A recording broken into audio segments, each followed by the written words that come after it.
గంట హరీష్ రావు గారికి గంట సమయం ఇచ్చినా ఆయన తృప్తిగా లేరు అధ్యక్ష.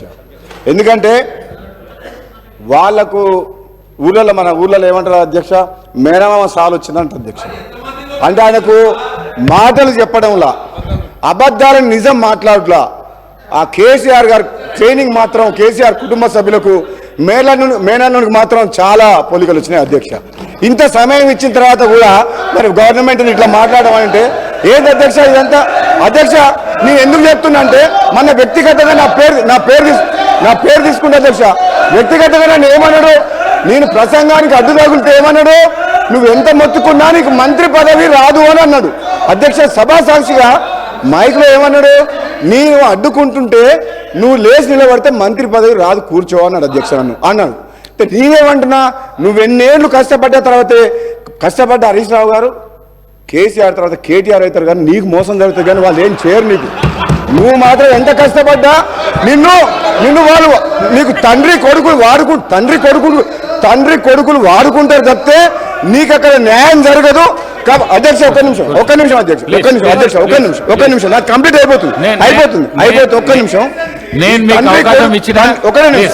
నన్ను ఒక మాట అధ్యక్ష, నాకు క్లారిఫికేషన్ ఇస్తున్నా. నాకు మంత్రి పదవి రావాలన్నా వద్దా మా ముఖ్యమంత్రి గారు మా అధిష్టానం నిర్ణయం తీసుకుంటుంది.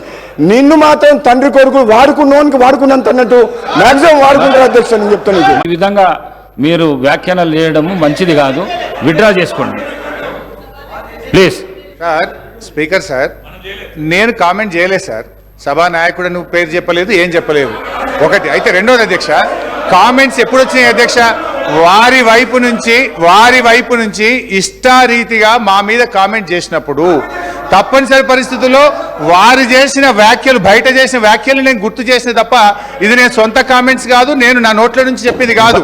వారు చెప్పిన మాటల్ని నేను గుర్తు చేసిన. నేనేమంటున్నా సార్, వారిని విత్డ్రా చేసుకోమని, నా మీద మా పార్టీ మీద చేసిన వ్యాఖ్యల్ని వారు విత్డ్రా చేసుకుంటే I'm ready to withdraw. I have no objection.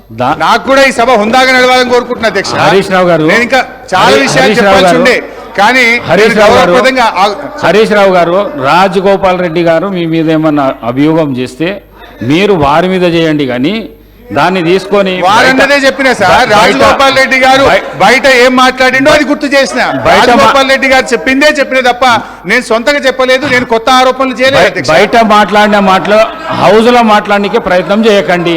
మీరు విత్డ్రా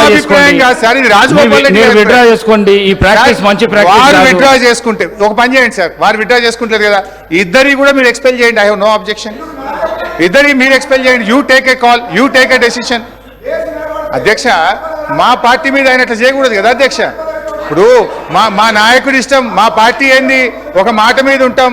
మా నాయకుడు ఏం చెప్తే అది గీత దాటకుండా ఉండేటువంటి పార్టీ మాది.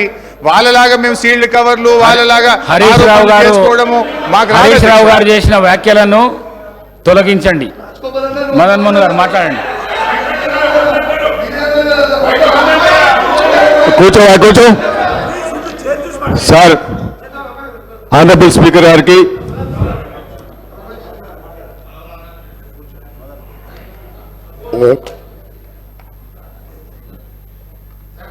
సార్ నేను మన కేటీఆర్ గారు అన్నారు, మన కేటీఆర్ గారు కూడా ఇదే వాడు చేసిన ఒకసారి గౌరవ సభ్యుడు హరీష్ రావు గారికి, మీరు మొన్న కేటీఆర్ గారు కూడా మాట్లాడినారు, నేను హాస్పిటల్ రాలేదు, మీకు మా ఇంటర్నల్ పార్టీ విషయంలో అయిపోయింది ఎప్పుడో పట్టుకొని అదే ఆయన గురించి మాట్లాడలేదు. అదే మీరు ఆల్రెడీ ఒకటి చూడండి.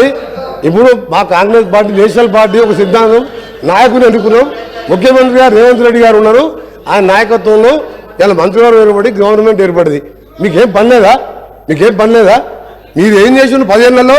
ఏ విధంగా పెట్టిండ్రు, ఎట్లా దోసుకుండ్రో ఇవాళ ప్రజల ముందు బయట పెడుతుంటే మీరు పాటు పెట్టుకుంటా. మీకేమైనా ఉంటే 10 ఏళ్లలో నువ్వు ఏం చేసినావు?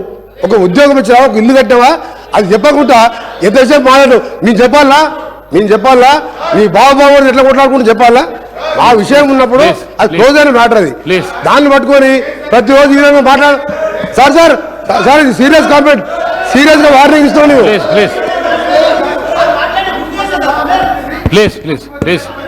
ప్లీజ్ కూర్చోండి.